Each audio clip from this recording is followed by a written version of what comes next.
Alright guys, let's take us a little trip today. We'll go check on the garden. We had some pretty rough storms roll through, so I'm kind of worried about it. I hope it's alright. Oh wow. Yeah, I'm gonna say it's alright.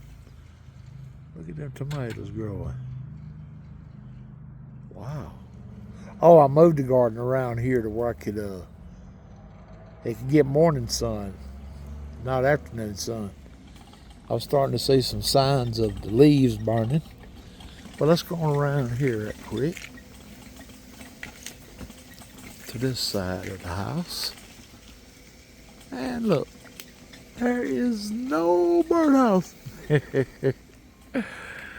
Alright, the big banana plant, you can see the wonder juice starting to come on pretty strong in there now. But he's pretty happy right there. And let's go look at these now.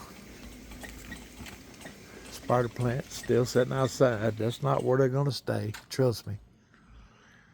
But you can see back there the tulips and that little arrangement's growing good.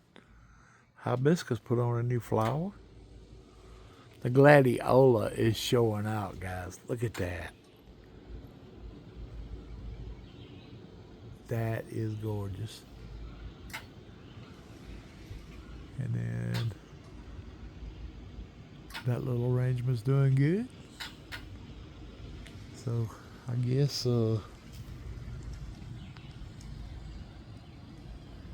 everything survived through the storm. All right, thank y'all for joining me. I love you guys. God loves you more. See you next time.